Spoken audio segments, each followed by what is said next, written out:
করা গেলেও এই বেলালকে কষ্ট দিয়ে এই বেলালের জবান থেকে আল্লাহ আল্লাহ রাসূলের নামটা সরানো যাবে না। জোরে বলে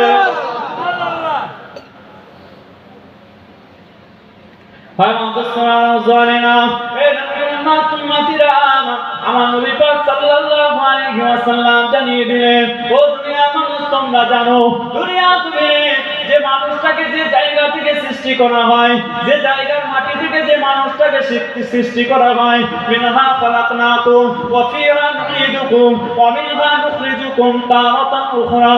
তোমাদেরকে এই মাটি থেকে আমি আল্লাহ পাক সৃষ্টি করলাম, আবার এই মাটির মধ্যে তোমাদেরকে যেতে হবে। আমার রাসূলুল্লাহ জানিয়ে দিলেন, দুনিয়ার জমিনে যে বান্দাটাকে যে জায়গার মাটি থেকে সৃষ্টি করা হয়েছে, আল্লাহ পাক রব্বুল আলামিন ওই জায়গার মাটিতে ওই বান্দাটাকে দাফন করবে। আপনি ভাববেন ভাইজান আমার কথাবার্তা ঘুরিয়ে অন্য লাইনে চলে যাচ্ছে কেন? অনেকের মনে হবে যে ওয়াজ কেটে অন্যদিকে কেন চলে গেল, এর মধ্যেও ব্যাপার আছে।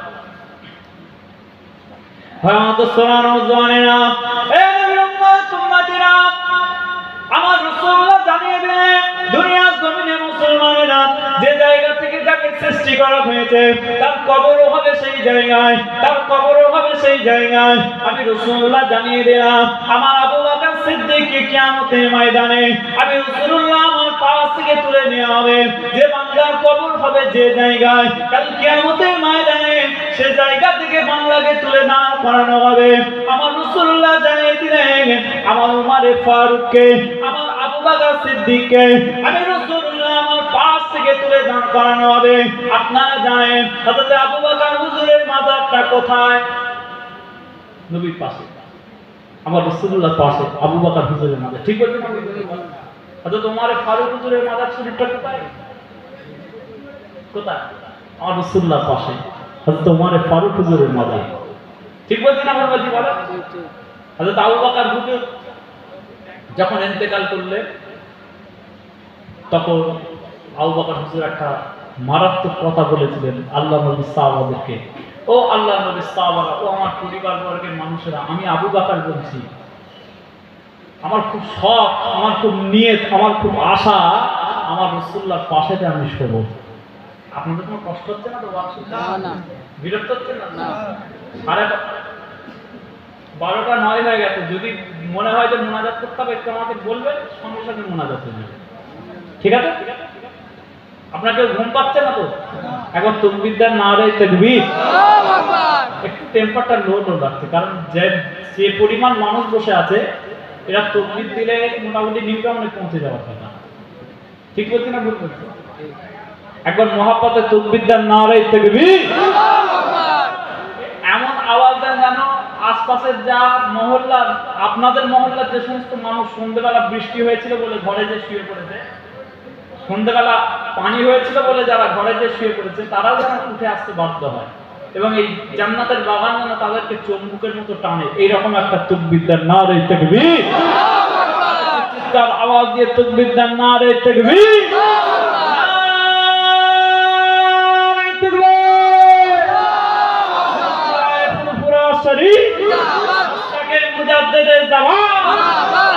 সুন্নাত ওয়াল জামাত। একবার মুহাব্বতে দুরূদ শরীফ আল্লাহুম্মা সাল্লি আলা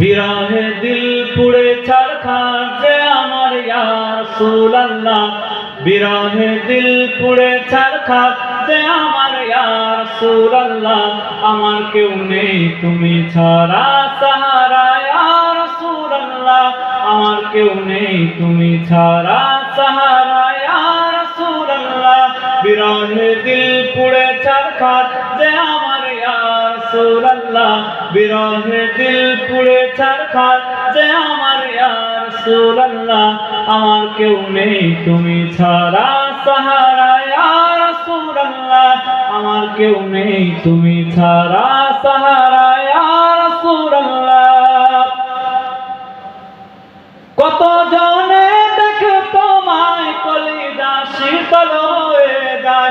যত জনে দেখে তোমায় কলিজা শীতল হয়ে যায়। আমাকে দাও না দিদার একবার ইয়া রাসূলুল্লাহ, আমাকে দাও না দিদার একবার ইয়া রাসূলুল্লাহ।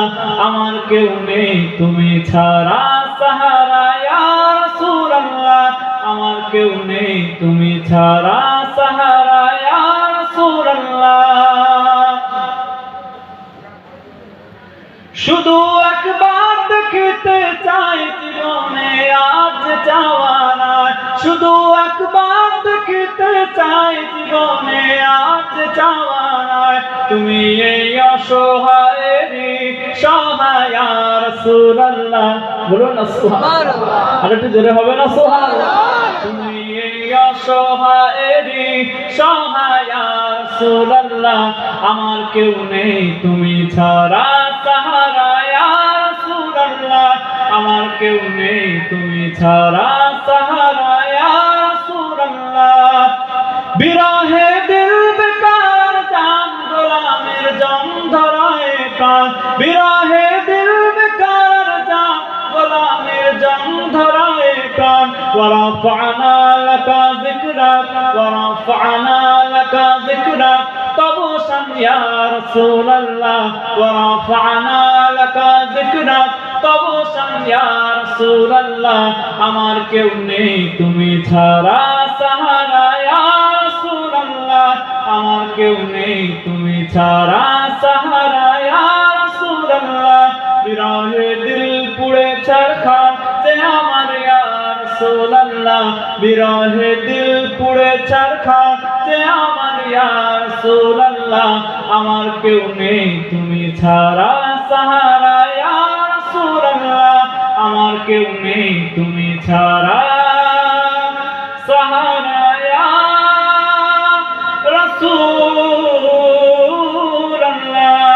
আল্লাহুম্মা সাল্লি আলা সাইয়্যিদিনা মাওলানা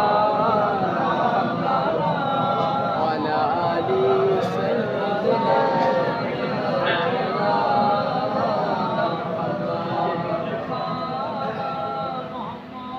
আমার ভাইরা, নওজোয়ান তরুণেরা, আব্বা জানেরা, চাচা জানেরা, দিনদার, ইমানদার, পরহেজগার, আল্লাহওয়ালা ভাইরা, সর্বপ্রথম আমাদেরকে আমার রাসূলুল্লাহ শান মান ইজ্জত আজমত আমার রাসূলুল্লাহ উপরে ঈমান আমাদেরকে মজবুত করতে হবে।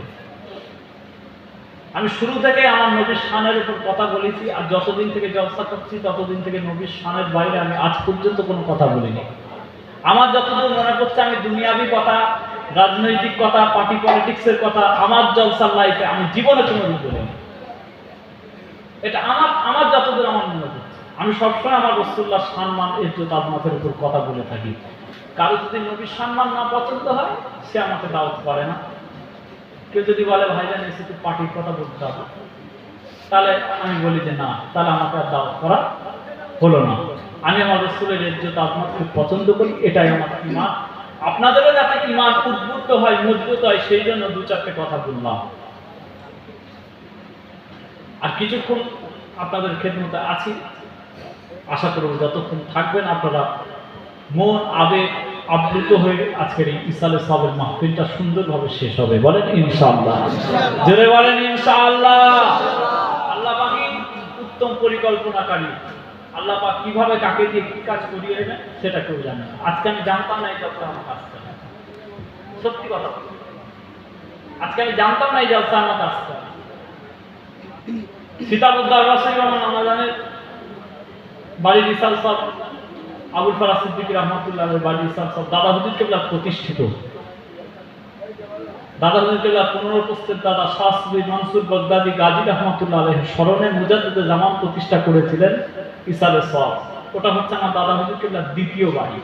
ফুরফুরা শরীফ একটা বাড়ি, সীতাপুর দরবার শরীফ একটা বাড়ি, দোখানকা শরীফ 3টে বাড়ি, তাই তো নাকি বল?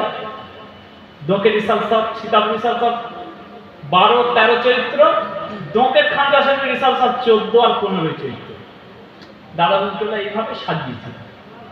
আর দাদা হুজুর নিজের জীবনে সবচেয়ে বেশি সময় ওই সীতাপুরের বাড়িটাতেই থাকতেন, ওখান থেকে জলসায় যেতে সুবিধা হতো। এমন একটা ইসলাম সব যেখানে আল্লামা রুহুল আমিন রহমাতুল্লাহ আলাইহি ওয়াজ করেছেন। আল্লামা নেসারউদ্দিন আহমদ, ডক্টর মোহাম্মদ শহীদুল্লাহর মতো তাবর তাবর ব্যক্তিত্ব, সুফি আব্দুল মুমিন, সব ওই জলসাতে সবাই কিন্তু হাজির হয়েছে। আপনাদেরকে আমি একটা দাওয়াত দিয়ে যাচ্ছি।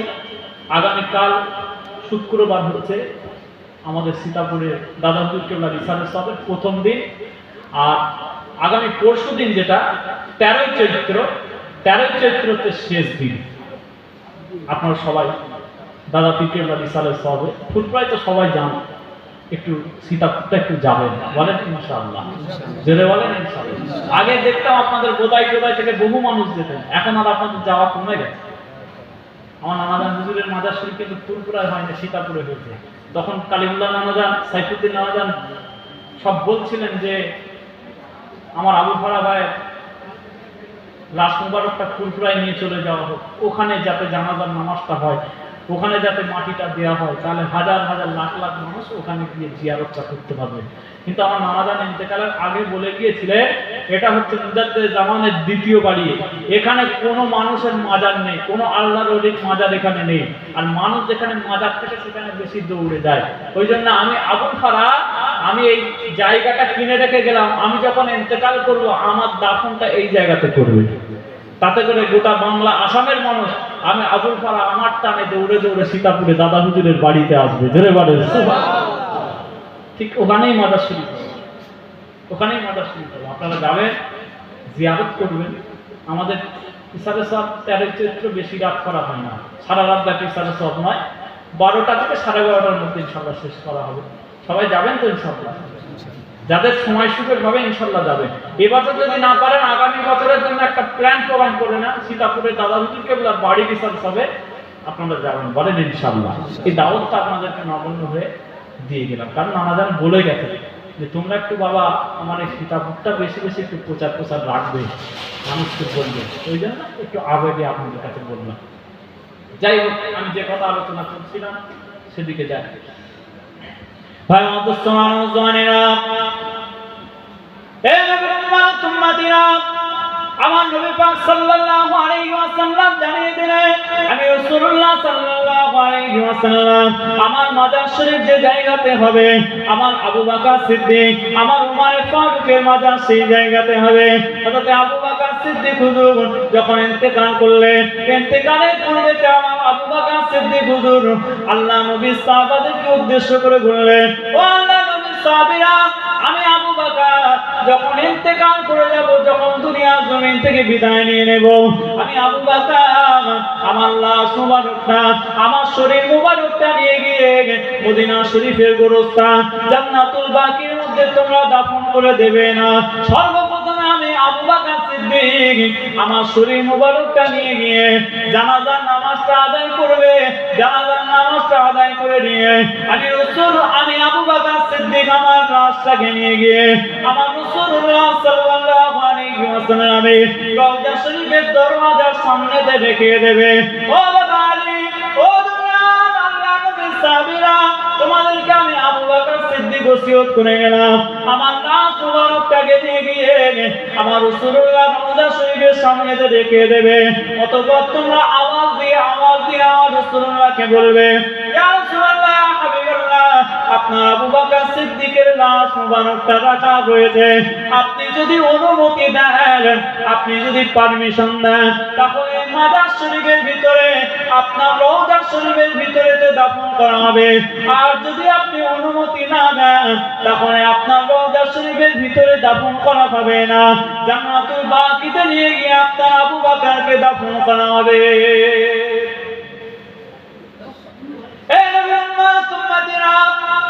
দেখা গেল যখন আবু বকর হুজুর ইন্তেকাল করলেন, আবু বকর সিদ্দিক রাদিয়াল্লাহু তাআলা লাশ মুবারকটা, শরীর মুবারকটা সুন্দর করে গোসল দেওয়া হলো, জানাজার নামাজটা আদায় করা হলো, জানাজার নামাজটা আদায় করে নিয়ে আবু বকর সিদ্দিক হুজুরের শরীর মুবারকটা নিয়ে যাওয়া হলো আমার নবী পাকের রওজা শরীফের সামনেতে।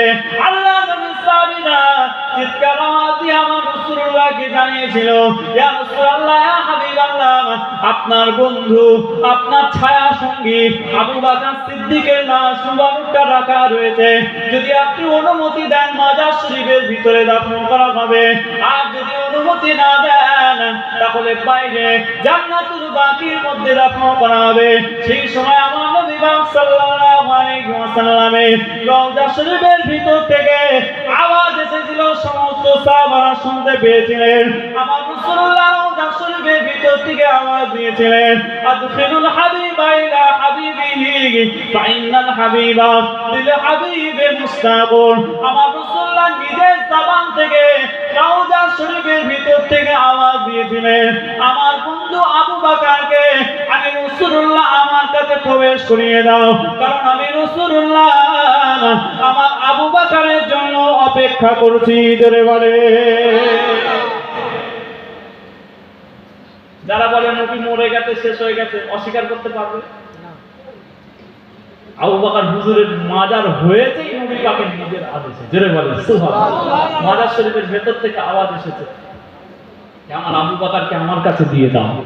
সেই জন্য আমার রাসূলুল্লাহর পাশে আবু বকর সিদ্দিকের মাজার শরীফ। আবু বকর সিদ্দিক রাদিয়াল্লাহু তাআলা আনহু যখন মাজার করা হলো, তখনও কিন্তু আমার নবী পাক সাল্লাল্লাহু আলাইহি ওয়াসাল্লামের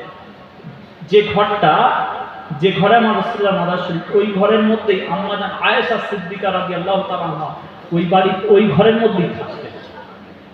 নবী পাকের রওজা হয়ে যাবার পরে তো ওই ঘরে থাকতেন। আবু বকর সিদ্দিক হুজুরের রওজা শরীফ হয়ে যাওয়ার পরে তো আম্মা জান আয়েশা সিদ্দিকা ওই ঘরেতেই থাকতেন। কিন্তু যখন উমর ফারুক হুজুরের যখন মাজার শরীফ হলো রাদিয়াল্লাহু তাআলা আনহু, ফারুকে আযম রাদিয়াল্লাহু তাআলা আনহু যখন মাজার শরীফ হলো, তখন আম্মা জান আয়েশা সিদ্দিকা বললেন যে এই ঘরের মধ্যে আমি আর থাকতে পারবো না। কেন? এর কারণটা কি? আম্মা জান আয়েশা সিদ্দিকা রাদিয়াল্লাহু তাআলা আনহা স্বামী হচ্ছেন আমার নবী পাক। বলুন সুবহানাল্লাহ। স্বামীর সাথে স্ত্রীর কোনো পর্দা আছে বলেন? শরীয়তে স্বামী স্ত্রীর কোনো পর্দা নেই।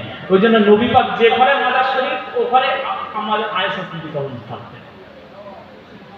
আবু বকর সিদ্দিককে যখন দাফন করা হলো রাদিয়াল্লাহু তাআলা আনহু, আম্মা জান কখনো থাকতেন। কেন থাকতেন? আবু বকর সিদ্দিক হুজুর হচ্ছে আম্মা জান আয়েশা সিদ্দিকার আব্বা জান। বাপের সাথে মেয়ের কোনো পর্দা আছে বলেন? পর্দা নেই। ওই জন্য ওখানেই থাকতেন।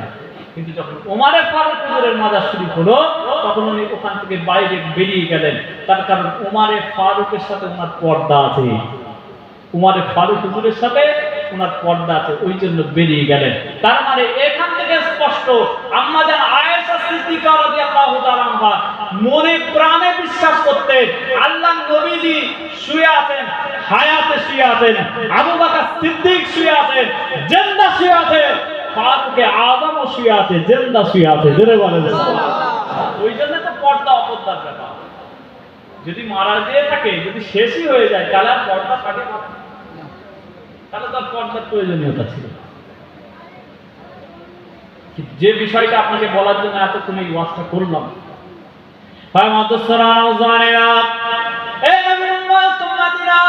আমার রাসূলুল্লাহ ঘোষণা করেছিলেন কাল কিয়ামতের ময়দানে আমি রাসূলুল্লাহ আমার পাশ থেকে আবু বকর সিদ্দিককে দাঁড় করানো হবে। কাল কিয়ামতের ময়দানে আমার পাশ থেকে ফারুকে আযম ফারুককে দাঁড় করানো হবে। আমার নবী পাক জানিয়েছে দুনিয়ার জমিনে যেখানে যাকে মাজার দেওয়া হবে, যেখানে যাকে কবরস্থ করা হবে, কাল কিয়ামতের ময়দানে তাকে সেখান থেকে দাঁড় করানো হবে। আমি রাসূলুল্লাহ জানিয়ে দিলাম আবু বকর সিদ্দিককে এবং উমর ফারুককে আমার পাশে দিয়ে দাফন করা হবে। ওই জন্য কাল কিয়ামতের ময়দানে আবু বকর আমার পাশ থেকে উঠবে, আর উমর ফারুক রাদিয়াল্লাহু তাআলা কাল কিয়ামতের ময়দানে আমি রাসূলুল্লাহ আমার পাশ থেকে উঠবে। কিন্তু আমি রাসূলুল্লাহ জানিয়ে দিলাম আমার বেলাল হাবশি কালো, হাবশি বেলাল কালো, কুচকুচে বেলাল, আমার বেলালের মাজার শরীফ হবে দামেস্কের জমিনে, মক্কা শরীফের জমিনে নয়, মদিনা শরীফের জমিনে নয়। আমার বেলালের মাজার শরীফ হবে দামেস্কের জমিনে। কিন্তু আমি রাসূলুল্লাহ জানিয়ে দিলাম কাল কিয়ামতের ময়দানে আমি রাসূলুল্লাহ আমার কদম মুবারক, পা মুবারকের কাছ থেকে আমার বেলালকে তুলে দাঁড় করানো হবে। জোরে মারে আরেকটু জোরে হবে না? নবীর মুহাব্বত, নবীর গোলামি দামেস্ক থেকে মাটির তলা দিয়ে টেনে নিয়ে রাসূলুল্লাহর কদমে চলে আসবে। জোরে বলবেন না সুবহানাল্লাহ। দুনিয়াতে যেমন রাসূলুল্লাহর গোলামি করেছে, কিয়ামতেও রাসূলুল্লাহর গোলাম হয়ে রাসূলুল্লাহর পায়ের কাছ থেকে নিয়ে আর একটু জোরে হবে না সুবহানাল্লাহ। বেলালের ইজ্জত, নবী পাক মিরাজ শরীফে গিয়ে দেখছেন বেলালের পায়ের আওয়াজ আসছে জান্নাতের মধ্যে। জিবরাইল, আমার যেন মনে হচ্ছে আমার সামনে কারো একটা পায়ের আওয়াজ, এটা কার আওয়াজ? জিবরাইল বলছেন এটা আপনার বেলালে হাবশির আওয়াজ। দুনিয়াতে ফিরে এসে বেলালকে বলছেন, এই বেলাল, কি ইজ্জত করেছো, কি মাকাম করেছো, আল্লাহ পাক তোমার পায়ের আওয়াজকে ভালোবাসে, ওই জন্য জান্নাতে বাজিয়ে রেখেছে। জান্নাতে তোমার পায়ের আওয়াজ সবসময় বাজছে। ওই জন্য আমরা আল্লাহর কাছে আশা রাখি, আল্লাহ পাক যেন আমাদেরকে হযরত বেলালে হাবশি রাদিয়াল্লাহু তাআলা আনহু পায়ে জুতোর নিচেতে যে ধুলোটা ঝরে ঝরে ঝরে ঝরে পড়তো, ওই ধুলোর মর্যাদা অন্তত যদি আল্লাহ পাক আমাকে দান করে দেয়, আমার জীবনটা ধন্য হয়ে যাবে। বেলাল হুজুরের পায়ের নিচে ধুলো যদি আমাদের চোখে সুরমা হয়ে যেত, তাহলে আমাদের দুনিয়া এবং আখিরাত ধন্য হয়ে যেত। ঠিক বলছি না বলছি? কারণ আমরা তার পায়েরও যোগ্য না। কারণ আমরা সারা জীবন ইসলামকে ছোট করেছি, শরীয়তকে ছোট করেছি, ইসলামকে ছোট করেছি, ইসলামের আইন কানুনকে ছোট করেছি। রাসূলুল্লাহ সুন্নাতের গলাতে ছুরি চালানোর লোক আমরা। সালমান খানের স্টাইলে দাড়ি রাখতে ভালো লাগে, কিন্তু নবীর স্টাইলে দাড়ি রাখতে ভালো লাগে। সারা জীবন বুড়ো হয়ে গেল, 80 বছর 85 বছর বয়স, তাও ব্লেড দিচ্ছে দাড়িতে, তাও ক্লিন শেভ করছে। কেন? এই দাড়িটা রেখে দিলে কি হয়? মুখে চুলকায়? কি হয় বলো? আমি যে দাড়ি রেখেছি, আমাকে ভালো লাগছে না খারাপ? জোরে বল। ভালো লাগে না? যদি আমি চেটে দিয়ে স্টেজে উঠতাম, আপনারা দূর দূর করে তাড়াতেন, বের করে দেন, বের করে দেন থেকে। কে আছে যে ওয়াচ করতে তার দাড়ি রাখেন? ঠিক বলছি না? একটা দাড়ি আমাদের কি ক্ষতি করেছে বল? এই দাড়িটা আপনার বিরুদ্ধে চলে গেলেন কেন? এই দাড়িটা আপনি ছেড়ে দিলে কি অসুবিধা হবে? এই দাড়ির ওসিলাই হতে পারে তো আল্লাহ পাক আমাকে নাজাত দিয়ে দিতে পারে। আমার নবীর মুহাব্বতে দাড়ি রাখবে, রাসূলুল্লাহ দাড়ি রেখেছিলেন, আপনিও দাড়ি রাখবেন। নবী পাক গোল জুব্বা পরেছিলেন, আমিও জুব্বা পরবো। রাসূলুল্লাহ গোল টুপি পরেছিলেন, আমিও টুপি পরবো। নেসবত রাসূলুল্লাহর দিকে। কথা বুঝতে পারছেন? আপনি একজন দর্জি মানুষ, সবসময় কাপড় সেলাই করেন, বাজারে বসে বসে কাপড় সেলাই করছেন, আর মনে মনে ভাবছেন, আহারে আমার রাসূলুল্লাহ যখন সময় পেতেন নিজের চাদর মুবারকটা, লুঙ্গি মুবারকটা বাড়িতে নিজে বসে বসে সেলাই করতেন। কারণ নবীও সেলাই করেছে, আমিও সেলাই করে কামাচ্ছি, অর্জন করছি, খাচ্ছি, অসুবিধা কি আছে? এতটুকু ব্রেনে আসা মানে আপনার সারা জীবনের ওই সেলাইয়ের কাজটা, দর্জির কাজটা আল্লাহ পাক আমার রাসূলুল্লাহ সুন্নাত বলে কবুল করে নিয়েছে। জোরে বলেন। আমরা মুসলমান একটা টুপির ইজ্জত করতে পারি। আমরা ভাবি তসবিহ শুধু মৌলী সাহেবদের, এই জুব্বা গোল পাঞ্জাবি শুধু মৌলী সাহেবরা পরবে, আমরা কেন পরবো? সুন্নতি লেবাস শুধু মৌলী সাহেবরা পরবে, আমরা কেন পরবো? দাড়ি শুধু মুরব্বী মানুষরা রাখবে, আমরা কেন রাখবো? আমরা ইসলামকে, শরীয়তকে ডিভাইড করে দিয়েছি। নামাজ শুধু মৌলবীরা মৌলী সাহেবরা পড়াবে, আমরা কেন নামাজ পড়াবো? জানাজার নামাজ শুধু মৌলবীরা পড়াবে, আমরা কেন নামাজ পড়াবো? আমাদেরকে তার মানে আল্লাহ শিক্ষাও পালন করে দিয়েছে নাকি? ইসলাম সবার জন্য, ইসলাম শুধু মৌলানাদের ইসলাম নয়। আপনাকে তো এখানে বসে বসে ওয়াজ করতে শিখতে হবে। ইসলাম তো সবার জন্য, কে আপনাকে নিষেধ করেছে? কথা বুঝতে পারছেন? আমরা শরীয়তকে ভাগ করে ফেলেছি। আমরা একটা টুপির ইজ্জত করতে পারিনি, একটা দাড়ির ইজ্জত করতে পারিনি। আল্লাহ নবী সাহাবারা এই টুপি কত ইজ্জত করেছে। হযরত খালিদ বিন ওয়ালিদ রাদিয়াল্লাহু তাআলা আনহু টুপির ইজ্জত করেছে।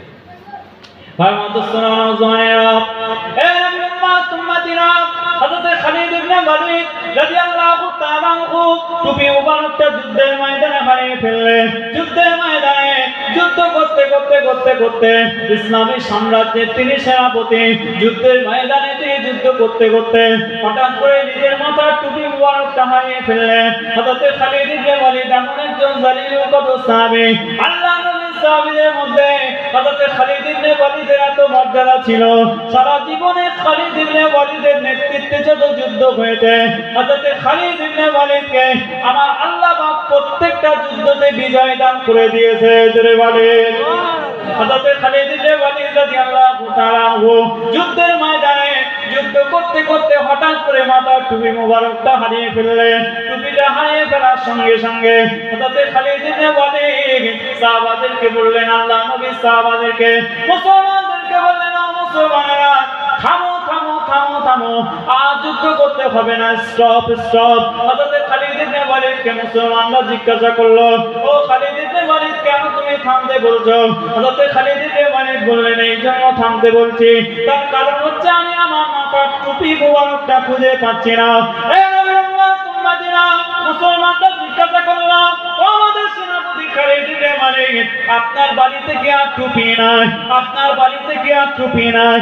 আপনি সামান্য একটা টুপির জন্য কেন আপনি যুদ্ধের ময়দানটাকে স্টপ করে দিলেন? হতে পারে তো কাফের মুশরিক বেঈমানেরা আমাদের উপরে এই সময়তে আক্রমণ করে আমাদেরকে মাটির সাথে মিশিয়ে দেবে। যদি এই সময় কাফেররা আমাদেরকে আক্রমণ করে, আপনি বলেছেন যুদ্ধ করতে মানা করেছেন, আমরা তলোয়ার রেখে দিয়ে দাঁড়িয়ে আছি, এই সময় যদি কাফেররা আক্রমণ করে আমরা ধরাশায়ী হয়ে যাব। আপনার রেকর্ড আছে, আপনি জীবনে কোনো যুদ্ধে হেরে বাড়ি ফেরেন না, হতে পারে আজকের যুদ্ধতে আপনি হেরে বাড়ি ফিরে চলে যাবেন। আপনি সামান্য একটা টুপির জন্য কেন যুদ্ধ বন্ধ করে দিলেন? হযরত খালিদ ইবনে ওয়ালিদ যুদ্ধ চালালেন না, নিজের টুপি মুবারকটা গোটা যুদ্ধের ময়দানে খুঁজতে আরম্ভ করলেন। খুঁজতে খুঁজতে খুঁজতে খুঁজতে হঠাৎ করে হযরত খালিদ ইবনে ওয়ালিদ টুপি মুবারকটা পেয়ে গেলেন। টুপি মুবারকটা মাথায় দিয়ে হাসতে হাসতে হযরত খালিদ ইবনে ওয়ালিদ আল্লাহর নবী সাহাবাদেরকে, মুসলমানদেরকে বললেন, ও মুসলমানেরা, আবারও কাফেরদের উপর ঝাঁপিয়ে পড়ো। দেখা গেল সেই যুদ্ধে আল্লাহ পাক হযরত খালিদ ইবনে ওয়ালিদকে আবারও বিজয় দান করে দিয়েছে।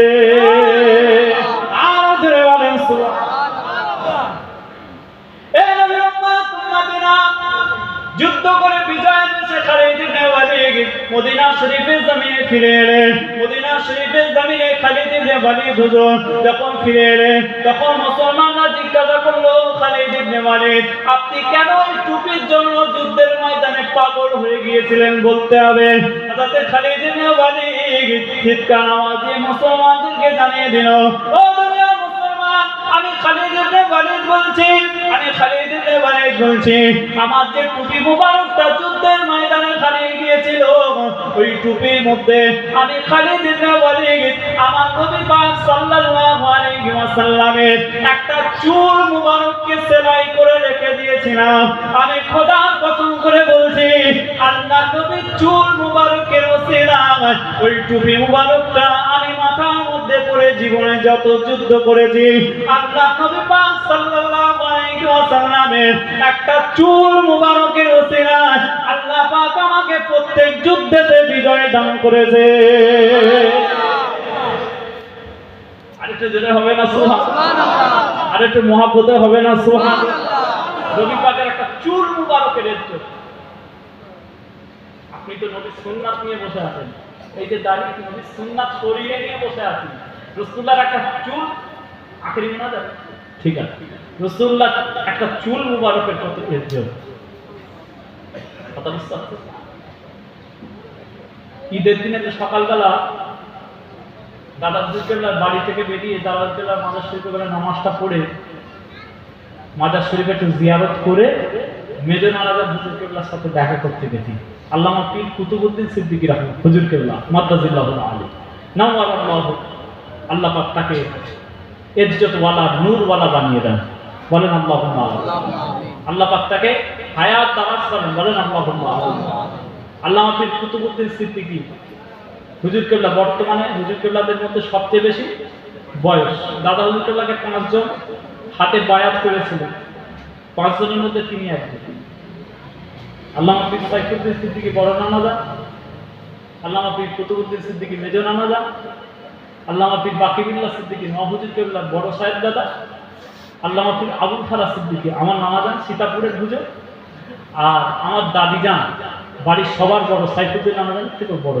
এই 5 জন সরাসরি আমার মুজাদ্দিদ জামানকে দেখেছেন, দাদা হুজুরকেল্লাহর হাতে বায়াত হয়েছে। তার মধ্যে এখনো পর্যন্ত আল্লাহ পাক মেজো নানাজানকে হায়াতে রেখেছেন। আপনারা যদি জান একটু সওবত নেবেন। ঈদের দিনে সকালবেলা দেখা করতে গেছি, দেখে একটা ওই বাইরে পার্সিয়ান ক্যাট, বাইরে বিড়াল নিজের কোলে করে নিয়ে খুব আদর করছে। আমাদেরকে দেখে বলছে, এই তোমাদের দেখে মনে হচ্ছে আমি এই বিড়ালটাকে কেন আদর করছি। তোমরা জানো আমার এই দামি দামি বেড়াল আমার পোষার খুব শখ, আর এই বেড়ালগুলোর পেছনে আমার প্রতি সপ্তাহে 7,000 টাকা করে খরচ। এই বেড়ালগুলোর পিছনে আমার খুব শখ, এই বেড়ালগুলো আমি খুশি। তো নানা যান সেই সময় আমাদেরকে একটা ঘটনা শোনালেন, বললেন শোনো কেন আমি এই বেড়ালকে মহব্বত করছি, শোনো। কারণ এই বেড়ালকে আমার রাসূলুল্লাহ মহব্বত করতেন। হযরত আবু হুরায়রাকে রাসূলুল্লাহ কুনিয়াত দিয়েছিলেন আবু হুরায়রা, বিড়ালের বাপ। কারণ সে কোলে কোলে বিড়াল নিয়ে ঘুরতো। আমার নবী বিড়ালকে খুব ভালোবাসতেন। আমি শুনলাম নানা যান নিজের মুখে আমাদেরকে শোনালে, তার যেটা তিনি বলেছেন সেটাই আপনাদেরকে বলছি। নানা যান সেদিন বললেন যে আল্লাহ নবী সাল্লাল্লাহু আলাইহি ওয়াসাল্লাম মিরাজ শরীফে গিয়ে যখন জান্নাত ঘুরে ঘুরে দেখছিলেন, তখন দেখতে পেলেন জান্নাতের মধ্যে একটা বেশ্যা মেয়ে ছেলে, একটা বেশ্যা মেয়ে ছেলে জান্নাতের মধ্যে ঘুরে বেড়াচ্ছে। জিবরাইল আলাইহিস সালাম রাসূলুল্লাহ অবাক হয়ে জিজ্ঞাসা করলেন, এ জিবরাইল আলাইহিস, এ তো বেশ্যা, এ জান্নাতে কেন? এর তো স্থান জাহান্নামে যাবে।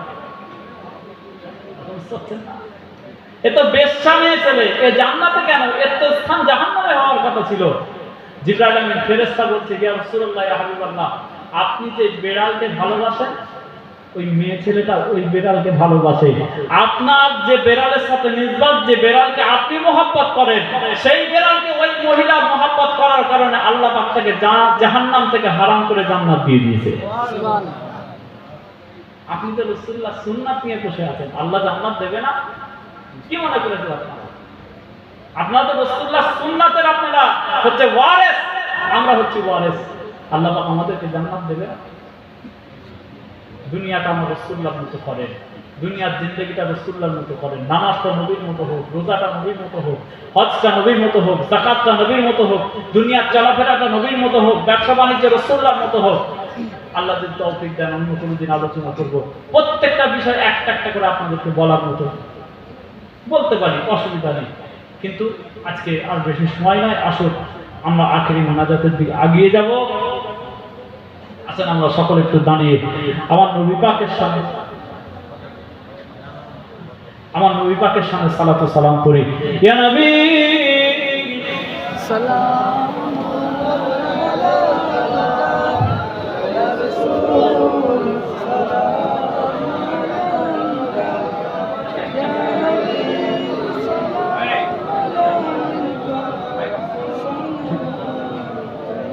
ঠিক আছে, ঠিক আছে, দরকার সবাই একটু সামনের দিকে আগে আগে আসে, সবাই একটু হেঁটে হেঁটে আসে। দাঁড়িয়ে যখন পড়েইছে আর সবাই একেবারে পিছনের মানুষটাকে বলছি, সবাই সামনে আসে। অনেক জায়গা ভিতরে, অনেক জায়গা, সবাই যদি বসেন অনেক জায়গা হবে। বাইরে যারা দাঁড়িয়ে আছেন একটু অনুরোধ করবো, হাতে জোর করে, হাত জোর করে অনুরোধ করছি, আপনারা একটু ভিতরে চলে আসে, জান্নাতের বাগানে চলে আসে। সবাই সামনের দিকে আগে আসে। সবাই আমার সাথে করো, সাল্লাল্লাহু আলা মুহাম্মাদ সাল্লাল্লাহু আলাইহি ওয়াসাল্লাম সাল্লাল্লাহু আলা মুহাম্মাদ সাল্লাল্লাহু আলাইহি ওয়াসাল্লাম ইয়া নবী সালাম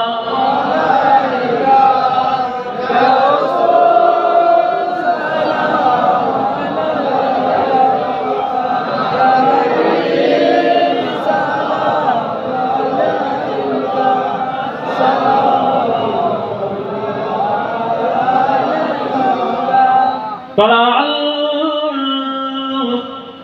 البدر علينا من ثنيات الوداع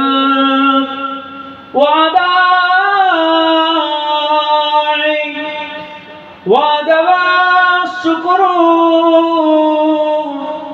علينا مدى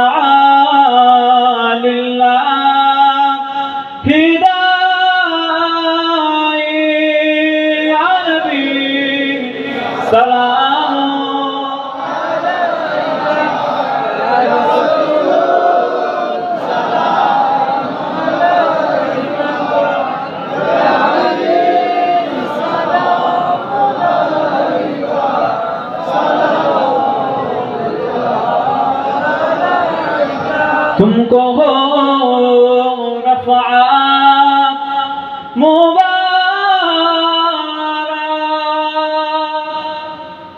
तुमको हो हसनात मुबारक, तुमको हो शफ़ाअत मुबारक, तुमको हो उम्मत मुबारक। या नबी सलाम या रसूल सलाम या नबी सलाम या हबीबी या मुहम्मद या अरूसल ख़ाफ़िक़ैन या मुअय्यद या मुमद्दद या इमामल क़िबलतैन। या नबी सलाम अलैका या रसूल सलाम अलैका या हबीब सलाम अलैका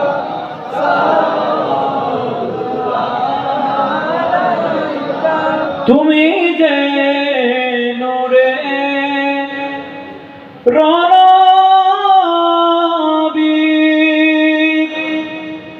নিখিলের ধ্যানে রচবি, তুমি না এলে এ দুনিয়ায় আধারে ডুবি তো সবই। या नबी सलाम अलैका या रसूल सलाम अलैका या हबीब सलाम अलैका सलावतुल्लाह। या नबी सलाम लो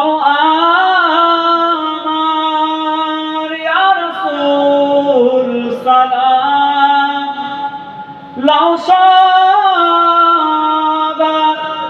يا حبيب سلام لو يدلسر مراد شباب گناهگار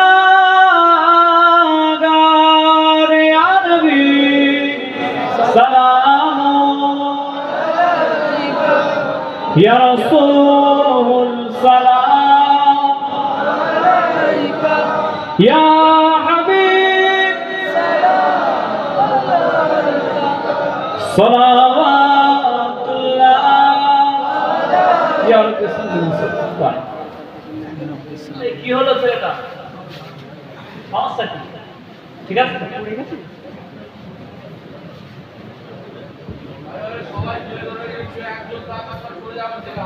এই করছি তুমি এখানে এসো, এখানে তোকে এখানে কেউ বাচ্চা ছেলেটা হয়েছে নাকি? বাচ্চা ছেলেটা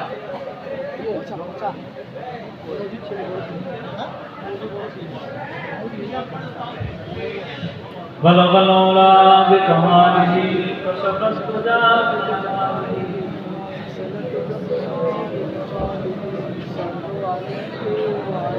سلموا يا قوم بل صلوا على صدر الأمين مصطفى ما جاء إلا رحمة للعالمين اللهم صل على سيدنا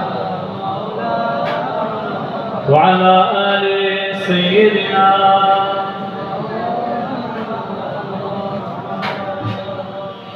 রমজান শরীফ আমাদের কাছ থেকে চলে গেল।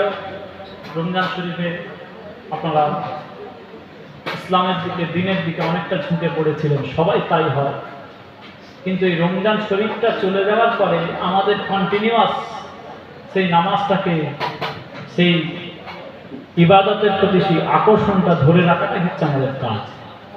আমি আশা করব আপনারা যেমন ঈদ সুন্দর করে পালন করেছেন, রমজান শরীফে যেমন ইবাদত করেছেন, এই ইবাদতের ধারাবাহিকতাটা আপনারা জারি রাখবেন। এই বসিয়ে খাওয়ানো হবে না, প্যাকেট প্যাকেট, ঠিক আছে, ধারাবাহিকতাটা আপনারা জারি রাখবেন। ঈদের দিনেতে আশপাশের মানুষের দিকে একটু খেয়াল রাখবেন। শেষ কথাগুলো বলে দিয়ে যায়, আশপাশের মানুষের দিকে একটু খেয়াল রাখবেন।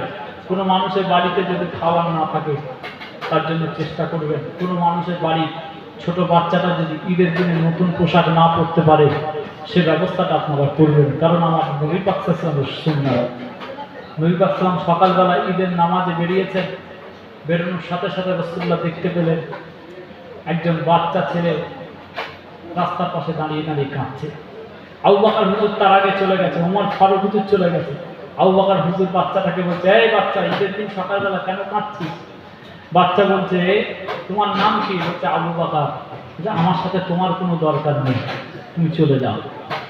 ওমর ফারুক এসছে, বলছে আমার সাথে তোমার কোনো দরকার নেই, চলে যাও, আমি দিন দুনিয়ার বাদশা রাসূলুল্লাহকে খুঁজছি। বলবেন না সুবহানাল্লাহ। নবী পাক যখন এলেন, এই বাচ্চা, ঈদের দিন সকালবেলা কাঁদিস কেন? বলে আমার আব্বা নেই, আমার আম্মা জান আছে। আমার আম্মা আছে, আব্বা নেই। আমার আম্মা জান আমাকে বলেছে যে তোমার যে নতুন বাপটা হয়েছে, আমার মা আমার আরেকটা আব্বা বিয়ে করেছে।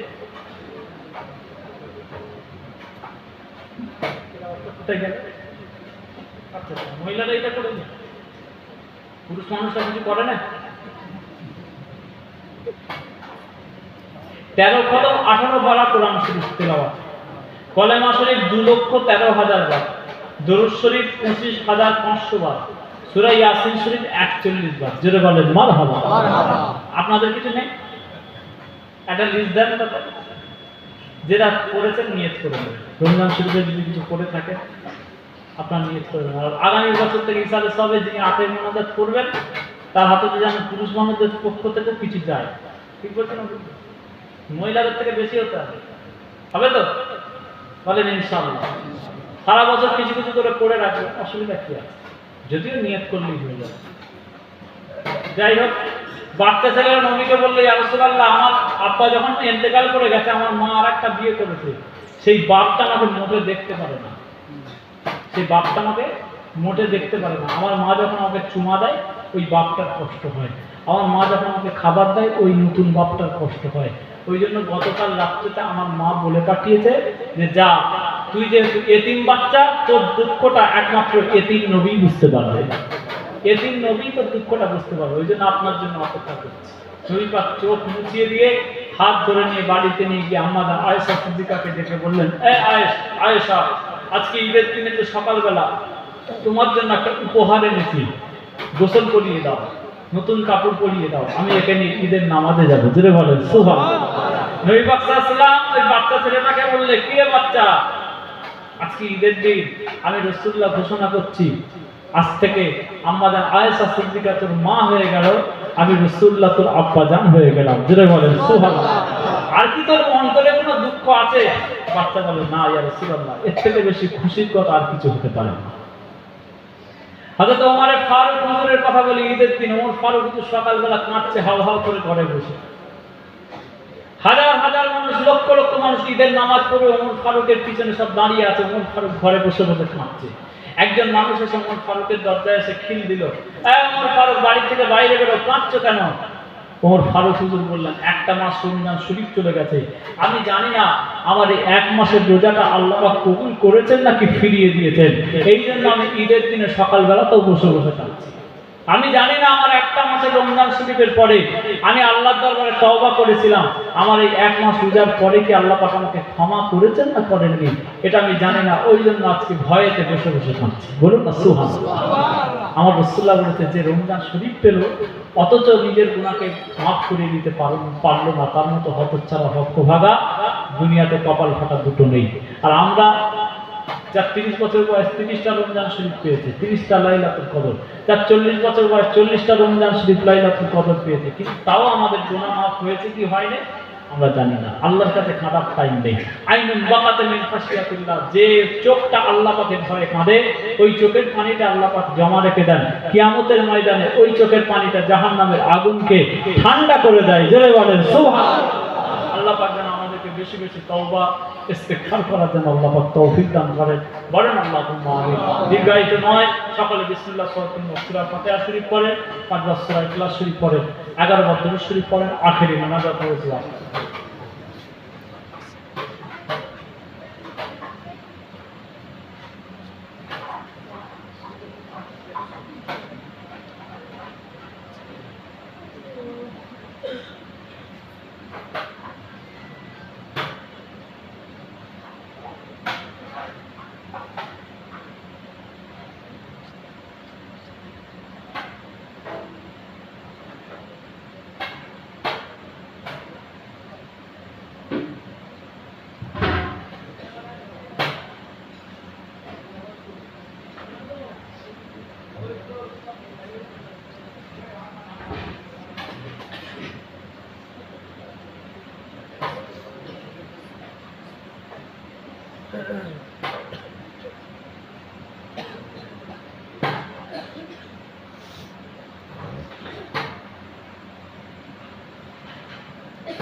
সকল আমার সাথে তওবা ইস্তিগফার করেন। আউযু বিল্লাহি মিনাশ শাইতানির রাজীম। বিসমিল্লাহির রহমানির রহিম। আল্লাহ তাআলা আমি तमाम জীবনের সমস্ত সাগীরা কাবীরা জানা অজানা গুনাহ হইতে খালিস দিলে তওবা করছি, তওবা করছি, তওবা করছি। আস্তাগফিরুল্লাহ রাব্বি মিন কুল্লি যামবিন ওয়া আতুবু ইলাইহি লা হাওলা ولا قوة إلا بالله العلي العظيم أشهد أن لا إله إلا الله وأشهد أن محمدا عبده ورسوله সকলে যে যা পড়েছে আমাকে হাওয়ালা করেন। আল্লাহুম্মা আমিন।